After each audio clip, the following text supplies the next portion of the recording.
हे जो नाभी म्हटले केंद्र त्याची परमाणूचं, त्याच्यामध्ये त्यांनी मुद्दाम त्या आदिरसाचे घटक दिलेले आहेत. जे काय आहेत ते घटक म्हणजे त्यात काय काय असतं ते.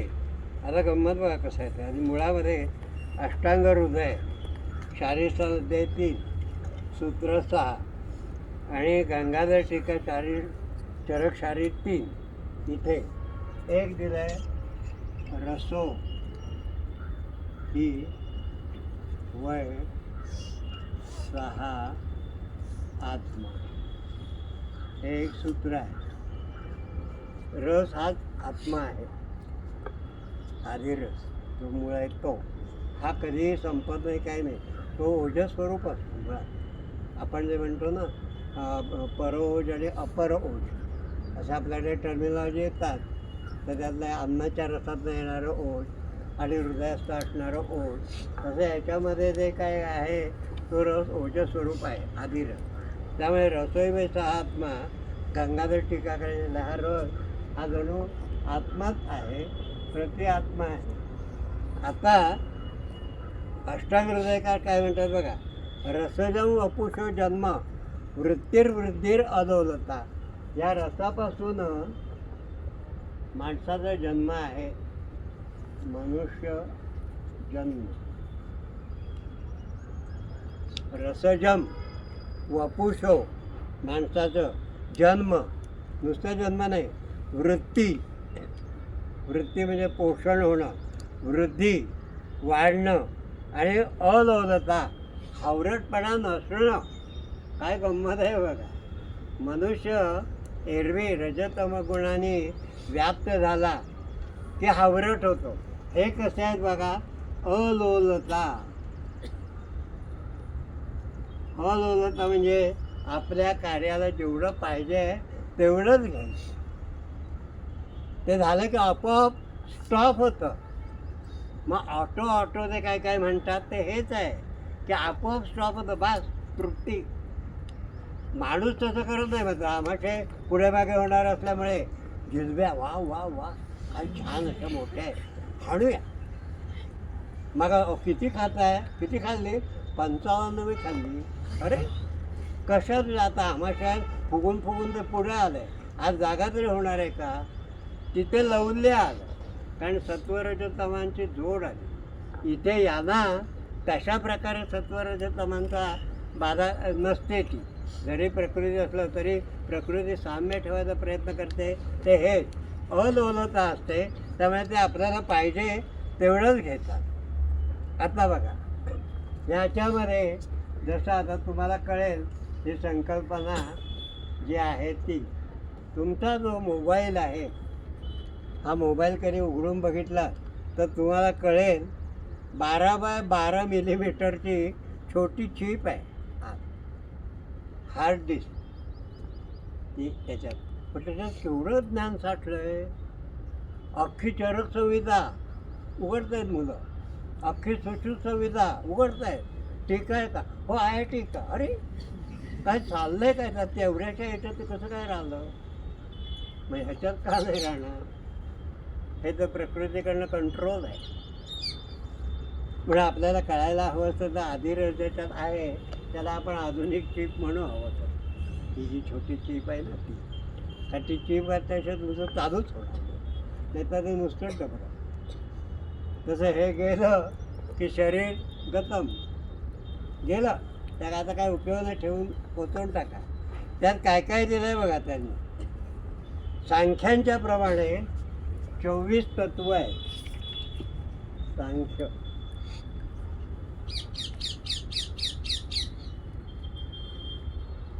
24 तत्व तुम्हाला गेलेली आहे. अव्यक्त, महत, अहंकार. आता हे सगळे जे आहेत गंमत कशी आहे बघा, तिथे तुमच्या त्या चिपमध्ये हे कसं काय साठलं आहे. हे कधी आम्ही त्याचा बरं का इंजिनिअरिंगचा कधी विचार केला आहे, केला नाही आम्ही कधी. ते पाहिलंच नाही. आपलं घ्यायचं, हॅलो हां कुठे भेटायचं आपण, अमुक ठिकाणी. मग पार्टी केव्हा सुरू होणार आहे, झालं आपलं काम मोबाईलचं. आपलं मोबाईल काय करतो आहे त्याचं काय येत नाही, कव्हरेज एरिया का नाही आलं, म्हणजे ते अडथळा आला म्हणजे काय आलं, तो उपग्रहवरनं जर सोडतोय तर ते कव्हर का करत नाही हे आपल्याला काही माहितीच नसतं, काही माहिती नसतं. पण इथलं जे आहे ते मात्र प्रकृतीने कंट्रोल केलेलं आहे. प्रकृती हा उपग्रह आहे माणसाचा. आणि म्हणून आपल्याकडे म्हणायची पद्धत आहे बघा, तुम्हाला ऐकून माहिती आहे बघा, वरच्या देवाची तुटली दोरी, खालचा देव ठो ठो करी. म्हणजे काय, पडला खाली विशुद्ध होऊन. वरचा देव म्हणजे प्रकृती, पुरुष ते. त्यामुळे सांख्यांची 24 तत्व जे आहेत त्यातलं पहिलं अव्यक्त पुरुष आणि प्रकृती याचा या संबंध या आदिरसाचे आहे. लोकपुरुष साम्य. त्याच्यानं महत हे पुढचं तत्व आहे. दुसरं अहंकार. अहंकार महत म्हणजे बुद्धी, निश्चयात्मिका बुद्धी. तुम्हाला आम्हाला जगात जे पाठवलं आहे ते काहीतरी एक विशिष्ट धर्मांसाठी पाठवलं आहे. त्यामुळे नक्की धर्म काय अधर्म काय मला कळलंच पाहिजे. मी ब्लाइंडली वागून चालणार नाही आहे. धर्म काय अधर्म काय हे त्या बुद्धीमुळे कळते. निश्चयात्मिका बुद्धी होय. समाजातले 4 लोक या चांगल्या पद्धतीने वागतात, मीही तसं वागलं पाहिजे, कारण मी या समाजाचा घटक आहे. आणि त्यामुळे तो जो काय भाग असतो इथे तो याच्यामध्ये समाविष्ट आहे. प्रकृती पुरुष दोघांचं. चैतन्य तर आहेच आहे. चैतन्य गेलं की संपलं. ते मागाशी जे सांगितलं वियोग, ते चैतन्य संपलं म्हणजे तो परमाणू पडतो खाली. इथे सगळं देह पडतो आपला, आणि परमाणू संघात आहे, देहच्या देह पडतो. पण इथे लक्षात येतं मग त्याच्यानंतर अहंकार. अहंकार या माणसाला हवाच आहे. कशासाठी? अहम इथे भावना. माझं काहीतरी या सृष्टीमध्ये या विश्वामध्ये एक अस्तित्व आहे. ते अस्तित्व कळणार कसं लोकांना म्हणजे बाकीच्या गोष्टींना. तर त्यासाठी मी अहंकार मी. मग मी आलं की माझं आलं. विशेषण आहे माझे आईवडील. माझे आईवडील आले की त्याच्यानं माझी भावंड आली. मग आईवडिलांच्या नात्यातले काका काकू मामा मामी हे सगळा गोताळा वाढत चालला. केवढ्या रिंग वाढत चालल्या बघा. आणि मग मित्रपरिवार. मग आपला मित्रपरिवार, आईवडिलांचे मित्रपरिवार कोणाची नाही. लग्न झालं की बायको आली की तिचा मित्रपरिवार. मग ह्या सगळं वाढत चाललं. मी माझा गोतावळा जो होता मी जो एक होतो एकोहम, मी एकच होतो बहुस्यात, त्याचं मी बहु झालो आता. तर हे असं सगळं बहु गोळा केलं गेलं ते अहंकारामध्ये. आता हा जेव्हा वाढतो तेव्हा जो विकृत होतो. रजतमांचा संबंध आला की, कारण प्रकृतीमध्ये गुण सत्व रजतम आहे, पुरुषामध्ये नाही. पुरुष म्हणजे तो चैतन्यात नाही, ह्याच्यात आहेत. त्यामुळे ते इकडे आले की वाढले. मी गाडी घेतली, माझा बंगला आहे. कुठली गाडी? माझी इम्पाल आहे. तुमची मर्सिडीज आहे. बरोबर, ठीक आहे, मी पुढच्या घेईन. सुरू केवढं ते अहमिका सुरू होत जाते, कारण तो सगळा पुढचा व्यवहार आहे. पण आपल्या अस्तित्वाच्यासाठी एंटिटीसाठी अहंकार पाहिजे. नाही तर मग काय होईल, बसमध्ये उभं राहायची वेळ आली, कंडक्टरच्या गर्दी आपल्या पायावर पाय पडला, आपण काही बोलणार नाही. हां तुमचाच पाय आहे, ठेवा तुम्ही बूट माझ्या पायावर, असं होईल ना. पण पाय पडला का, पण हो माझ्या पायावर पाय दिला लगेच. मी सांगितलं की हे जे काय आहे ते तुझ्यावरती घात करणारं आहे अहंकार. आता हा सगळ्या जगातला व्यवहार करायचा तर 5 ज्ञानेंद्रियांची द्रव्य दिले. शब्द स्पर्श रूप रस गंध ग्रहण ते केलं पाहिजे. अरे याच्यामध्ये विशिष्ट धातूच काय तुमच्या ते चिपमध्ये? उद्या लोखंडाची बनवू ना आणि घालू ना, पण त्या लोखंडाची चिपला तर ग्राहकता नाही आहे. मग ते जे काय आता त्यांनी शोधलेले अनेक धातू आहेत, 92 तत्व, त्याच्याही पुढे जाऊन 110 तत्व, मग स्ट्रॉन्शियम, कॉन्शियम, निकेल, अनेक काय काय नावं दिलेले. मला बऱ्याच वेळा असं आठवतं की ही सगळी नावं संस्कृत नावांसारखं कशी, यम यम यम गम गम, काय प्रकार काय आहे त्याचा आम्ही कधी विचार करत नाही. परंतु त्या काही विशिष्ट धातूंमध्ये ती ग्राहकता असते. मग अशी जी द्रव्य असतील ह्या टाईपचं काम करणारी ती प्रकृतीने इथे ठेवलेली आहे. शब्द स्पर्श रूप रस गंध. आणि म्हणून सांख्याने हे उत्तर दिलेलं आहे.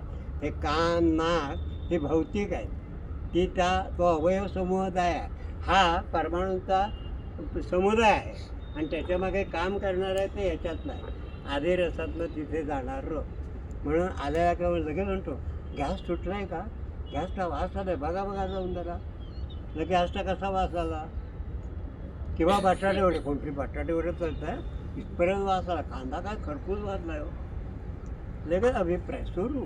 ते कसं काय पिकअप करतं. आणि एवढा व्यवस्थित कसा ठेवला आहे तिथे, वैशिष्ट्य विशेष सामान्य विषय. तेव्हा शब्द स्पर्श हा आता स्पर्श शब्द इतके दिवस रेडिओतच होता, त्याच्यानंतर रूप टी व्हीत आलं, आणि आता स्पर्श मोबाईलमध्ये आला. अजून रस आणि गंध यायचे, त्याला हळूहळू येतील. त्यांचे विचार चालले की गंध आणून उपयोग नाही, कारण टी व्हीमध्ये गंध आला आणि गटारचं चित्र आलं, सगळ्या घरात गटाराचा वास सुटेल. मग त्यामुळे म्हणतात आता गंध नकोच आहे त्याच्यात, आधी राहू दे बघू. फुलांचा दाटवा असेल, गुलाबाचा वास सुटला तर चांगला आहे, पण गटार मेलेल्या लोकांचं दाखवतात, जळालेले लोक दाखवतात, जे गंध आले तर नकोच आहे ना. म्हणून संशोधन जरा थांबवून ठेवलं आहे. शब्द स्पर्श रूप रस आणि गंध, रसाची पण ट्यूब काढणार आहेत ते छोटी, ती घातली, गुलाबजाम आलं की इकडे जिभेला पाणी सुटलं, कारण ते सेन्सर ॲक्टिव्ह होणार गुलाबजाम, आणि आपण खातो आहे असा आभास होणार. प्रत्यक्ष नाही खाणार, कारण ते गुलाबजाम आहेत टी व्ही, ते काढणार कसे खाणार कसे, पण इथे सेन्सर ते ॲक्टिवेट होणार आहे. असं रिसर्च चालू आहे, ते खूप करत असतात. आपणच जरा थोडं मागे असतो, हां आमच्या वडिलांची काही बास झालं, तेवढं पोट भरतं आहे ना, चला पुढे, असं आपण लोक अल्पसमाधानी. आणि ते विज्ञानाच्या नावावर आणखीन काय काय सुसाट सुटले. तर हा जो भाग आहे तो एक लक्षात ठेवायचा, की याच्यामध्ये ते हे आहे. आणि पंचकर्मेंद्रियांचे घटक आहेत, मनाच्या संवेदना आहेत, त्या सांगितलं मागाशी सूर्यकिरणांचं होतं. तन्मात्रा, पृथ्वी आप तेज वायू आणि आकाश यांच्यात तन्मात्रा म्हणजे ते ओरिजिनल सोर, ते तिथे आहेत. कशी व्याख्या केली बघा, जशी मॉडर्नने अणूची व्याख्या केलेली आहे अणू, तशीच इकडे केलेली आहे. What is atom? Atom is nothing but the smallest particle which cannot be further divided and having the original property. Atom हे असं पार्टिकल आहे की जे पुढे फोडता येत नाही आणि त्याला ओरिजिनल प्रॉपर्टीज आहेत. मग इथे हेच आहे ना, तदेव मात्रम तन्मात्रम. ज्याचा शोध घ्यायचा प्रयत्न केला की तेच सापडतं, की ते प्रकृतीचं जे संबंध जोडलेलं आहे, ते प्रकृतीचे जे धर्म आहेत ते त्यात सापडतात. शब्द स्पर्श रूप रस गंध हे जे आहेत ते तन्मात्रा. आणि मग परमाणूंची संघटना, जशी इथे हे चित परमाणूंची संघटना होऊन अख्खं शरीर तयार झालं, त्याप्रमाणे तिथे परमाणूंची संघटना होऊन वस्तू तयार होतात. आता या पेनात किती परमाणू आहेत कोण सांगू शकतं आहे, पण ही संघटना आहे. म्हणून हे भौतिक पेन झालं. आणि मग त्याच्या गुणधर्मावरून पार्थिव आहे, अप्य आहे, तेजस आहे, वायव्य आकाशी आहे, हे सगळं आपल्याला कळतं. त्याच्यानंतरचा जो भाग दिला आहे ह्या अधिरसामध्ये अजून काय आहे, तर ह्या गोष्टी आहेत. चरक शारीरचा अध्याय 3 सूत्र 6 ते 13. कशा गंमत केली बघा, मुळामध्येच आहेत त्या बीजात. त्या बीजात आता आमचे वाढ वडील यांचा शोध घ्यायचा झाला तर किती मागे जाणार आणि आम्हाला काय माहिती. फार फार तर आजोबा, पणजोबा, खापरपणजो. त्याच्या पुढे गेलं तर कोणीतरी विचारतात, हो ते धर्माचं कार्य करायचं आहे, तुमच्या खापरच्या खापरपणजोचं नाव काय, काय माहिती आता आम्हाला नाही माहिती. घाला काय ती गोविंदराव, मग हे काय धर्मकार्य गोविंदराव घालतो आणि करतात. काय माहिती तो खापरपणजा का कोण होता, तो गोविंदराव होता का नाही, काही माहिती नसतं आपल्याला. आत्ता झालं एवढंच विश्व आपण बघत असतो. पण इथे मात्र त्याने सौम्य भाव दिलेले आहेत.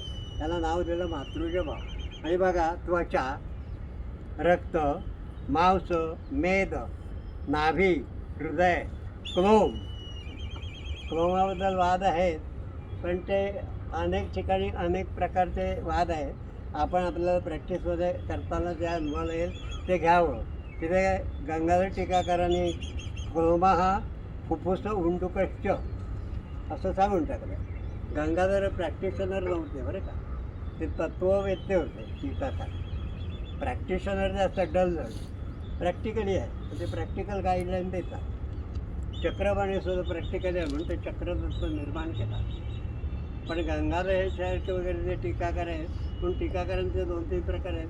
टीकाकारांवरती एक व्याख्यान घेऊ आपण केव्हा तरी. तर ते दिलं आहे यकृत, प्लेहा, वृक्क, बस्ती, पुरुषाधान, आमाशय, पक्वाशय, उत्तरगुद, अधरगुदक, क्षुद्रांत्र, स्थूलांत्र, वापा आणि वापावहन. आता याच्यातले शरीराचा जर भाग बघायला गेलं तर वापा म्हणजे मेद आणि वापा म्हणजे मेदवरती जे आहे त्या मेसेंट्री असं आजच्या काळात ते अर्थ घेतात. क्षुद्रांत्र घेतात. त्यांच्या विनिश्चयाचा आता मी त्या खोलात जात नाही, पण मला याचे घटक याच्यात असतात आणि ते हळूहळू ट्रान्सफर होतात पुढच्या ह्याच्यात आणि मग ते तो परमाणू निघून जातो. हा आदिरस पुढे गेल्यानंतर त्याच्यानंतर पितृच्या भावात काय असतात बघा, केश, श्मश्रू, नख, लोम, दंत, अस्थि, शिरा, स्नायू, धमन्या, नाड्या. हा बघा कशी गंमत आहे, नाड्या स्पेसिफिकली घातलं. आपण म्हणतो आमच्याकडे नोर नाहीत. आपल्याकडे नाड्या ज्या घातलेल्या आहेत तर, आणि नाडीचा अर्थ एक जनरल असा केला आहे पोकळ नाडी, तसं नाही. नाड्या म्हणून त्याने तो मुळामध्ये विषय सुश्रुतान जो मांडला आहे तो 2 अध्यायातच मांडला आहे. शिरा वर्णन आणि धमनी वर्णन. आणि अष्टांग संग्रहकारांनी पुढे त्याचं विवेचन केलं आहे. सरणात शिरा अशी व्याख्या केली आणि ध्यानात धमन्या अशी व्याख्या केली. तर इथे त्याने पुढे नंतर त्या ह्याच्यावरून त्यांनी शिरा धमन्या त्याला नावं दिली. काय नावं दिली बघा, शिरा त्यातल्या शिरा ज्या आहेत त्याला नीला, त्याच्यानंतर दुसऱ्या ज्या आहेत गौऱ्या, रसवाहिन्या, रस आणि वेन त्या सरण करतात. आणि आता पुढच्या भागात भानात धमन्या ज्या आहेत रोहिणी आणि अरुण, 4 क्लिअर केले त्यांनी. आणि शारदा तिलक नावाचं जे पुस्तक आहे एवढ्या योगाचं, त्याच्यात तर त्याने क्लिअर लिहिलं, म्हणजे नाडी या रूपातच घातलं आहे. कारण नाडी हा पितृजन्य घटक आहे आणि तो स्नायूसारखा आहे, स्नायूतंतूसारखा. तिथे वर्णन आहे स्नायूतंतू म्हणून. त्याच्यानंतर आता बघा हे 2 त्या बीजा जेव्हा येतात, स्त्रीबीज पुरुषबीज, गर्भ तयार होताना हे आले भाव. पण त्या बीजामध्ये त्याच्या ह्याच्यामध्ये पण आहे ना तिथे, त्याच्यात अजून काय असतं तर आत्मज भाव असतात. तासू तासू योनीषु जन्म, त्या योनीत जन्माला तो जातो. आणि ते गंगाधरण त्यांनी सविस्तर वर्णन केलं आहे. इव्हन सुश्रुतांनी पण केलेलं आहे की किडा, मुंगी, कीटक, पक्षी, निनाळे. तुम्ही एकदा वाटलं तर तुम्ही हे करा की ॲनिमल प्लॅनेट चॅनल लावा आणि 1-2 तास बघत बसा. काय विश्व तिथे दाखवलं, किती प्रकारचे प्राणी. समुद्रातलं दाखवलं तर किती प्रकारचे मासे, कोणाच्या डोक्यावर तुरा, कोणाच्या डोक्यावर मुकुट, कोणाच्या पिसाऱ्यावरती चमकणारं काहीतरी, काय व्हरायटी तिथे. हे सगळे भाव आले. हे आले कुठून तर त्या योनीत तो जन्म झालेला आहे. त्याच्यानंतर आयुहू, त्या प्रत्येकाला जे काय ठराविक आयुष्य तर इथपर्यंत वाढ करायची आणि मग स्टॉप करायचं, ते सगळं कंट्रोल इथून आहे. आयुहू, त्या प्रत्येक परमाणूचं आयुष्य हे ठरलेलं आहे. एवढ्या ह्याच्यात तुझं एवढं आयुष्य असेल. म्हणून तर आज मॉडर्नवाल्यांनी पण सांगितलं ना काहीतरी, लांबल्या पेशी 3 आठवडे टिकतात मग त्या मरतात. का आता त्यांनी प्रयोग केला म्हणून. आमच्याकडे आम्ही आमचं आयुष्य नियत आयु कसं आहे हे जे सांगण्याचा प्रयत्न केला आहे त्याचा आम्ही विचार करणार आहोत की नाही आहे. आयुहू, त्याच्यानंतर मन आणि इंद्रिय. मगाशी सांगितलं तसं की सूर्याचे किरण जसे आहेत. आता तुम्ही बघा 1 सेंटीमीटर बाय 1 सेंटीमीटर असा स्क्वेअर घ्या आणि त्याच्यात सूर्याचे किरण किती सांगा, सांगताच येणार मी तुम्हाला. कारण एक तारे तुम्ही जर आकृती बघितली तरी सलग दिसते, तुटक दिसत नाही. त्यावरती सूर्यकिरण पसरून जात नाही, सलग जातात एकाला एक चिकटून. मग हे जसं आहे तशा मनोवृत्ती तिथून निघाल्या, जिथे कुठे आहे त्याचं स्थान ते. तो वेगळं लेक्चर आहे, ते आपण घेऊ वाटलं तर. त्या या इंद्रियांपर्यंत जाऊन पोचतात. प्राण, अपान, प्रेरणा आणि धारण. बघा, प्राण आला की त्याला आत घ्यायचा आहे आणि अपान असेल तर त्याला बाहेर टाकायचं आहे. आपल्याला आपण म्हणजे हेच शिकवलं जातं की गुरुद्वारातून बाहेर पडणारा अपान. ग्रंथाला तसंच अपेक्षित आहे की अपानो खेचतो, प्राण पण खेचतो त्या जीवाला हे करण्यासाठी. परंतु त्याचा अर्थ असा आहे की दोन प्रकारचे वायू आहेत, एक प्रेरण करतो आणि एक धारण करतो. हे आपल्या इथं लक्षात ठेवलं पाहिजे. आकृती, स्वर, वर्ण विशेषा. अमुकच रंग कसा येतो ते समजा त्यांनी सुचवून दिलं आहे की आपके घटक मिळाले तर गौरवर्ण, अमुक मिळाले तेजस मिळाले तर पीतवर्ण. पण त्यावेळेला त्या गर्भिणीला तेच खायचं आहे पदार्थ आणि ते सप्लाय करायचे, हे कसं कळतं? तर ते कळतं म्हणजे ते मुळामध्ये ह्या अशा बीजांमध्ये ते आहेत. शुक्रबीज, आर्तबीज त्याच्यातल्या ह्याच्या आदिरसामध्ये ते आहे. त्याच्यानंतर सुख आणि दुःख, इच्छाद्वेष हे भूतात्म्याचे गुण आहेत. पण भूतात्मा आणि प्रकृती मुळात ते प्रकृतीचे गुण आहेत. सुख दुःख, इच्छाद्वेष हे परमात्म्याचे, भूतात्म्याचे आहे. इच्छा आणि द्वेष.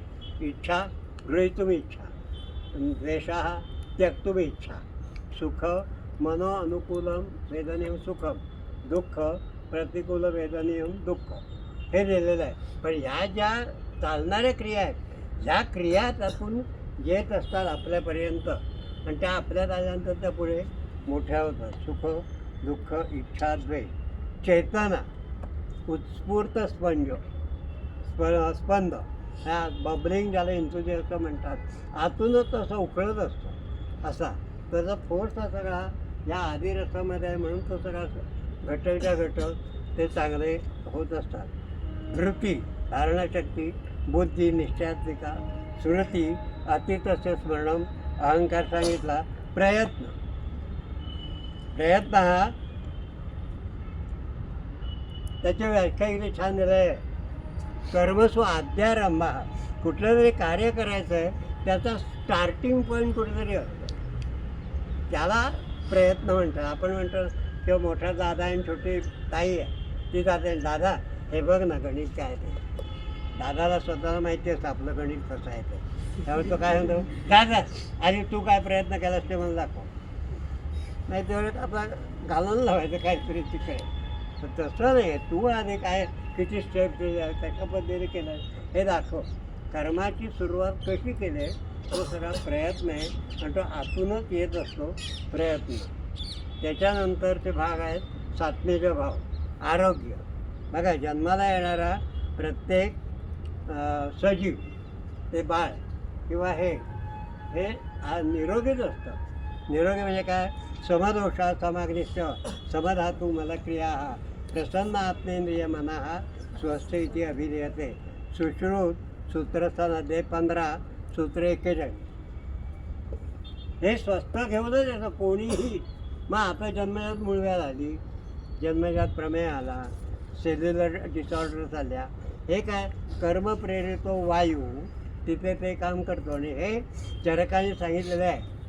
यसे यसे अंगावयवस्य बीजे, बीज म्हणजे बीज मेडिकल कॉलेज नव्हे, बीजे सप्तमी आहे. बीजात बीजभाग हा उपतप्तो भवति तदा विकृती जायते नोपजायते च अनुपतापात. तेव्हा गर्भामध्ये विकृती होते, जर नाही झाली तर नोपजायते, होत नाही, नॉर्मल गर्भ होतो. हा जो भाग आहे मुळात, तर तो हे जे दुखणे आहे तो कर्मप्रेरित वायू मागच्या याचा हे लक्षात येतं. नाहीतर येणारा प्रत्येक जीव हा आरोग्ययुक्त आहे. अनालस्य, मुळामध्ये आळस नाही आपल्याला. समजा पडलेला आहे, ह्याच्यावरती कॉटवर झोपला आहे आणि परीक्षा जवळ आले, अभ्यास कर, तर तो काय करतो माहिती आहे? करेल रे, अजून 2 महिने. मी त्याचा कुठेतरी अहंकार त्याला काहीतरी सांगायचो. पण त्यानं जर सांगितलं, अरे तुला कळलं का काय, काय कळलं? आपली ती अमुक अमुक ह्याची सबमिशन उद्याची तारीख आहे, टचकन उठतो. हां, उद्या? अरे बापरे, मी काहीच केलं नाही. मग आता कसं काय उठला? तर ते आलस्य नाही आहे म्हणून उठला. ते फील झालं तिथे की अरे आपल्याला उठायला पाहिजे, ते करायला पाहिजे, नाही तर आपण सगळ्या त्या यादीमधनं मागे जाऊ, बाकीची मुलं पुढे जातात. हे त्याला जाणवतं. अनालस्य, स्वर, वर्ण, बीज संपत. बघा, उत्तम प्रकारचं बीज, याचं सुद्धा बीज आणि पुरुष बीज, स्त्री बीज हे सुद्धा चांगल्या प्रकारचे निर्माण होणं हे अत्यंत ह्याच्यावरती भावात असतं. आणि प्रहर्ष भूयस्व, कुठलाही प्राणी मुळामध्ये आनंदी आहे, मुळामध्ये तो आनंदी आहे. आणि म्हणून तिकडे आपण म्हणतो ना, आपलं स्वरूप, शेवटचं स्वरूप काय असं विचारलं तर चिदानंद, चित आनंद. दुःख हे नाही आहे, दुःख ही मागावून ओढवून घेतलेली एक प्रकारची परिणती आहे. तुम्ही ते न केल्यामुळे किंवा तुम्ही त्या नियमात न बसल्यामुळे तुम्हाला दुःख मिळालं नाही, तर आनंद आहे. रसज भाव बघा, शरीराची अभिनिर्वृत्ती, मगाची सांगितलं असतं, रसजम वपुषो जन्म वृद्धिर्वृत्तीर अदोलता. तर तिथे जन्म होणं परमाणूचा काय की आपल्या शरीराचा काय, हा रसामुळेच होतो आहे. अभिनिर्वृत्ती, बरेच लोक निवृत्ती म्हणतात, तर वरचा रफारच घालून टाकतात. निवृत्ती म्हणजे रिटायरमेंट, पोचवा. आता शरीर निर्माण होणं आणि शरीर पोचवणं यात एवढा फरक आहे. म्हणून निर्वृत्ती, खाली पण आहे आणि वर पण आहे. हा शब्द लक्षात ठेवा संस्कृतचा, नाहीतर मग धचा मा होऊ शकतो. अभिवृद्धी, आपोआपच ऑटोमॅटिक शरीर वाढत जातं. फक्त आई दूध देते किंवा आहार रस देतात, तो वाढतं कसं? आम्ही काय पंख्याने वारा घालत होतो आम्हाला की वाढ रे बाबा, वारा घालत असत नाही. तर आपोआप ऑटोमॅटिक. ऑटो इम्युन म्हणजे तरी काय, कुठे आहे त्याचं स्वर, ते आम्हाला कळलं पाहिजे, हे लक्षात ठेवलं पाहिजे. अभिवृद्धी, सगळ्या बाजूने शरीर सारखं वाढलं. काय गंमत आहे बघा, एकच बाजू वाढत गेले, कमरेच्या वरतच वाढत गेला एवढा, खाली बारीक पाय, असं नाही होत.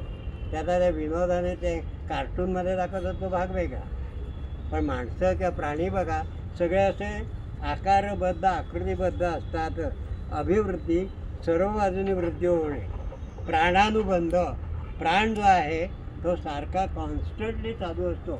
अनुबंध, जिथे कुठे याच्याशी संबंध ठेवायचा आहे, हा नॉनस्टॉप चालू आहे. आता इथे याच्यामध्ये ढग आले तर उपग्रह आणि तुमचा मोबाईल ह्याच्याला अनुबंध तुटतो. मग आपण हॅलो हॅलो हॅलो हॅलो करत कुठे कुठे फिरत असतो.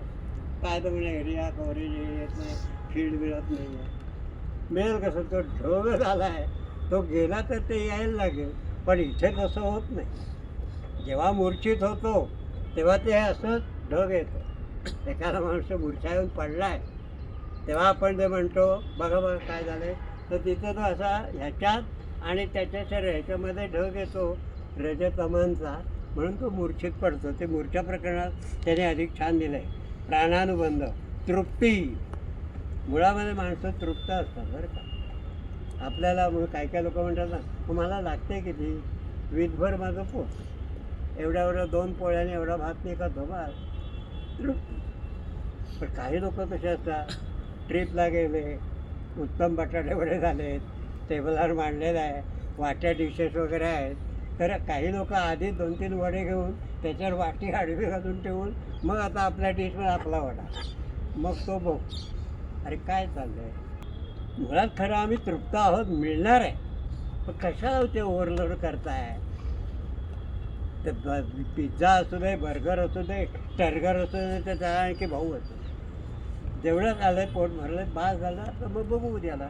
ते नाही, पण मुळात तृप्ती आहे. पुष्टी आणि उत्साह. पुष्टी जर चांगली झाली, पोषण, तर उत्साह राहील. आणि सत्वाचे भाव बघा, आता मनाच्या ज्या वेव सांगितल्या इथे येतात, त्या वेवच्यामुळे त्याच्यामध्ये हे भाव निर्माण होतात आणि येतात. भक्ती, भक्ती म्हणजे आदर, रिस्पेक्ट. गुरुजन आले, आता शाळेतून खरं म्हणजे पहिल्यापासून आईवडिलांनी हे संस्कार केलेले असले की भक्ती जागृत होते. म्हणून तर आपल्याकडे देवाला नमस्कार करा, हे करा, ही पद्धत आहे. मग आई वडील, आणि त्यामुळे मग नंतर शाळेमध्ये गुरुजन आले की तुम्ही सगळे त्या शाळेमध्ये उठून उभे राहायचे. कोणी सांगितलं होतं? का गुरु म्हणाले होते तुम्ही आला की मग उभे राहा? काही नव्हतं. ते आतून ती एक भक्ती, आदर, रिस्पेक्ट हा उफाळून येतो. शीलम फार छान व्याख्यान दिलं आहे. त्याची व्याख्या, शीलाची व्याख्या काय दिली आहे बघा त्यांनी. कायवांग मनसा सुचरितम, शरीराने, वाणीने आणि मनाने चांगलं वागणं.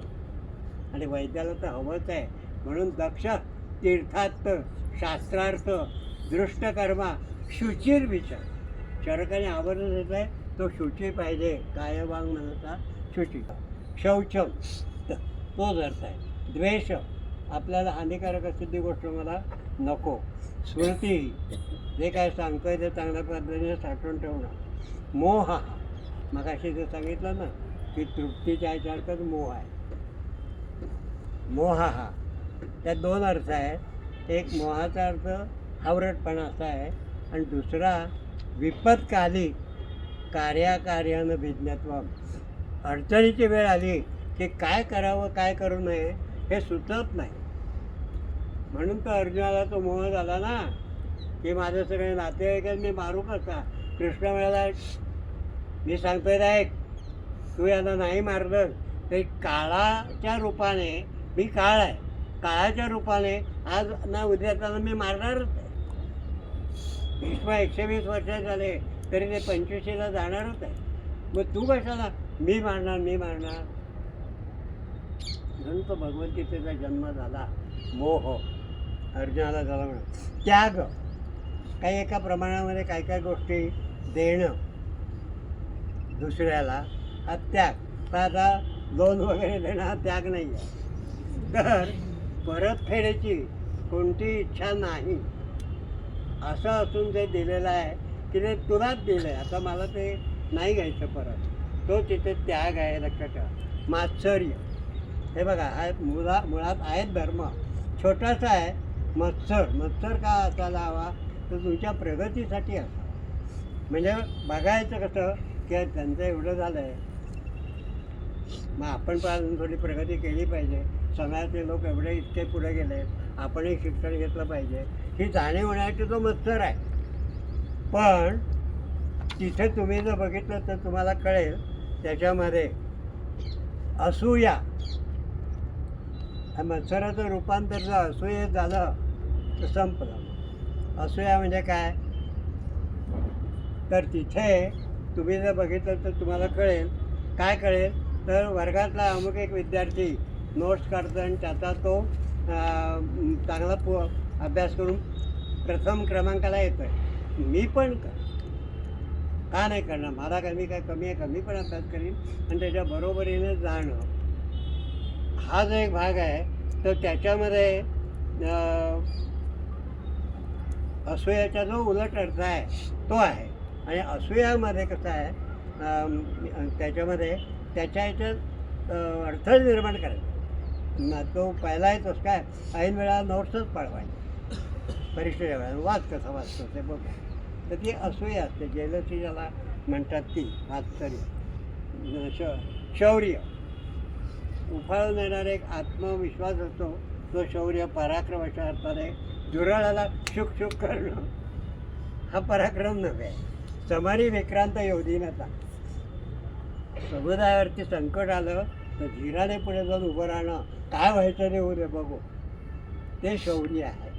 पण नाही तर मग घरामध्ये मांजराला उंदीराला शुक बायकोला सांगतो तू कोणता घेऊन पुढे हो ना, आणि हे माग, तर ते शौर्य नव्हे. भय, भीती नैसर्गिक आहे त्याच्यामध्ये आतमध्ये. कोणी खोटं वाजलं तरी भीतीने बघेल काय वाजलं, कन्फर्म करेल आणि निराकरण झालं की थांबायचं. क्रोध, संताप, हा सुद्धा एका विशिष्ट याच्यापर्यंत आहे. मग अशी अहंकाराचा रोल साईडला तसा क्रोधाचा पण आहे. त्याचा लोक तुम्हाला संपूर्ण तुमचा आत्मसात करून टाकतो. तंत्र म्हणजे तत्त्व शिकवणारा धर्म. तंत्र, शिकवण ज्याला म्हणतात, डॉक्ट्रिन, शिकवण. आपली शिकवणच अशी आहे. आपण जे मागे पडतो किंवा मागे राहतो त्याला कारण वाडवडिलांची झाले भरपूर आहे. मला कोणाचं नको, मी कोणाला देणार नाही. मी सरळ मार्गाने, तू सरळ मार्गाने, ही शिकवण आपल्याला. आणि ती जी आहे त्याचं तत्व म्हणतात उत्साह, एन्थुजियाझम, तैक्षण्य, पटकन एखादी गोष्ट करणं, विपत्काली तैक्षण्य. ते ही जो मेणबत्ती आहे ती लागते तर पटकन जाऊन ती विझवणं, किंवा दार आपटणार आहे आता तर ते जाऊन अडवणं, अशा टाईपचं अचानक सुचलं पाहिजे. कोणी जरी सांगून ते उपयोगाचं नाही. ते तैक्षण्य आहे. पटुता म्हणतात त्याला, किंवा चटपटीतपणा मराठीत. मार्दव, मनाचं मार्दव असतं की एखाद्याचं आपल्याला पटली एखादी गोष्ट, बरं जा रे, जाऊ द्या आता नको त्याचा विचार करू. मृदूता असते. आईची भावना जी आहे ती एकदम येते, उभाळून येते. आणि आपण म्हणतो जाऊ दे आता, तू नको विचार करू, पुन्हा अभ्यास करू, थोडे मार्क जमून पडले ते पडू दे. मित्र त्याचं सांत्वना करतो. मार्दव. गांभीर्य, त्याला इंग्रजीमध्ये सिरियसनेस म्हणतात. पण गांभीर्य म्हणजे प्रसंगावधाने गांभीर्य. आत्ता प्रसंग कोणता चालू आहे त्या प्रसंगाप्रमाणे, प्रसंगीने, तुम्ही ज्याच्यावर प्रसंग आलेला आहे त्याने वागणं. म्हणजे स्मशान गेल्यानंतर सगळे जर असे असतील तर आपण पण असं उभं राहणं, तिथे मी शेजारशी गप्पा मारणं, हे करणं, कोणाला तरी सिगरेट ओढायची युक्ती येते स्मशान गेल्यावर, ते उपयोगाचं नाही, ते गांभीर्य नाही. आणि जिथे सभा असेल तिथे सभेप्रमाणे वागलं पाहिजे. व ते बोलताना आपण इकडे काहीतरी कुलकुल करतो आहे, नाही उपयोग. गांभीर्य, सिरियसनेस ज्याला, किंवा एखाद्या गोष्टीचे तीव्र परिणाम काय होतील याचा विचार ज्याच्या डोक्यात येतो ते गांभीर्य. ह्या केलेल्या गोष्टीचा अशा पद्धतीने हा परिणाम होईल, त्याला गांभीर्य म्हणतात. तीव्र. आणि अनवस्थितत्व, वायूमुळे किंवा तो कर्मप्रेत वायूमुळे चांचल्य येणं, हा सुद्धा धर्म याच्यामध्येच आहे. अशा प्रकारे आपण आता बघितलं की आपल्या ह्याच्यामध्ये जो परिचित परमाणूचा आदिरस सांगितलेला आहे, ह्या आदिरसामध्ये एवढ्या गोष्टी आहेत. आणि मग बाकीचा जो आहे तो परमाणू असा आहे. आणि या परमाणूंनी संघटित मनुष्य बनलेला आहे. आणि मनुष्याचे एक, आता मनुष्य म्हणजे हे एक खेडेगाव होऊ शकतं किंवा खेडेगावातलं घर. पण आता मनुष्य म्हणजे मोठं टाऊन झालं, म्हणून मग त्याला वेगवेगळ्या स्रोतसंच दिलेलं आहे. मनोस्रोतस आहे, मज्जावं, रक्तवं, हे सगळं ड्रेनेज सिस्टीम दिलेली आहे. तर इथपर्यंत जो हा सूक्ष्म विचार आहे तो आपण बघितला. आता पुढे जेव्हा काही चिकित्सेचा विषय येईल तेव्हा आपण त्यावेळेला विषय विशेषतः मांडू. मला वाटतं आपण इथं आता थांबू.